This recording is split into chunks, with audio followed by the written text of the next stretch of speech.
What's poppin' YouTube? It's your boy Jolin and we back at it with another video. Now, if you like me and you part of the boxing community, you know that tonight was a big night for the boxing community. We had two warriors get in the ring. We had Canelo Alvarez, which was a big dog, you feel me? He's a monster. He got a lot of power in them hands, and we done seen him put plenty of people down. Tonight he was going against Terence Crawford, who we also know is a warrior at his, at his weight class. He does his thing every time. You feel me?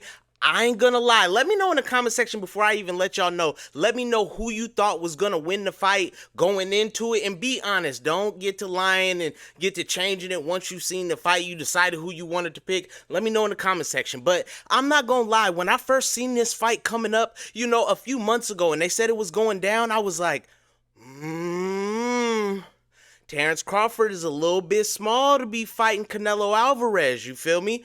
I knew, like, when boxers gain a little weight or they lose a little weight, they're not the same fighter. So I was interested to see, if Bud had to come up this weight classes, what he was going to be able to do. Was it going to slow him down? And I wanted to know what he was going to do if Canelo got in the ring and hit him with some of them power shots that we used to seeing him throw. Now, tonight, I'm not going to lie.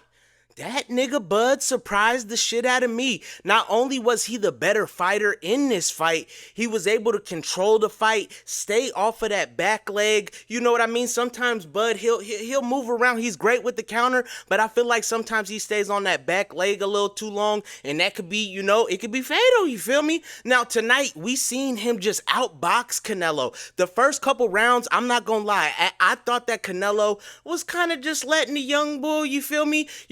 Just get it in a little bit, test the waters a little bit. They was filling each other out. And I was saying, like, what's about to happen if Canelo hit him with that top shot with some hot shit, you feel me?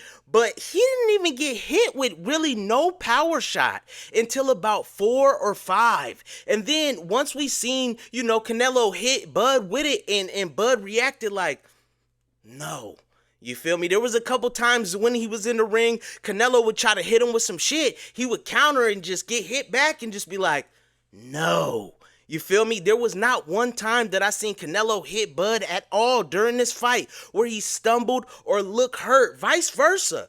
I'm not going to say that this was, this was a instance of somebody was getting their ass whooped. The only time that I would say Canelo was getting his ass whooped, and if you was watching the fight, round 9, that shit right there, that was like a street fight in the ring. They was going back and forth, and it just seemed like Bud just had more combos, and he was more precise and planned for these hits. I feel like after round 4, after filling each other out, Bud kind of locked in on Canelo and what he was capable of doing. I'm gonna say around round 5, then round 6 he kind of started locking in. Round 7 he's in there, and then you just see him start taking over the fight. And by round 8, the only thing Canelo could really do was go for that power shot, or you know what I mean, he was gonna lose, because looking at the board, you could see that Crawford was just taking the board, you feel me, by a landslide. He's up by 4 and 5 rounds at this point,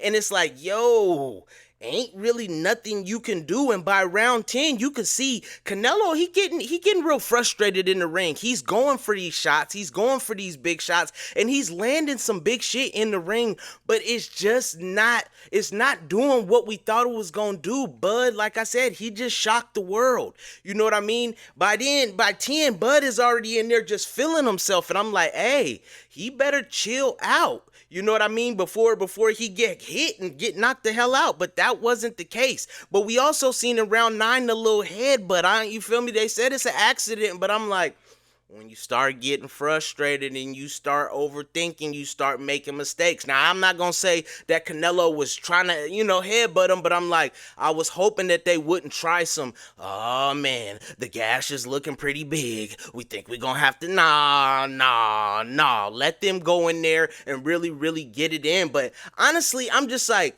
I can't even be mad. Canelo's still walking away with that 150 million. And I think that this is just going to add to Bud's legacy. You know, he 37, so I don't know how much longer he going to be in the ring, and if he going to go up in weight, he going to go down in weight, he going to stay where he at and just, you know, try to find a good fight. Let me know in the comment section who you think might be a good fight for him. And as far as Canelo, I'm like, man, what is he gonna do? Is it about that time? He said he got about 2 more years of boxing. Where's Canelo gonna go? Who do y'all see him, boxing? But yeah, man, that's all I got for y'all. I'm about to get out of here. So as always, make sure you hit that subscribe button. Make sure you hit that like button. And don't forget to hit the notification bell, because you know we got more on the way. And as always, you already know what it is and you know who it is. It's Jolin, it's Varsity. Peace.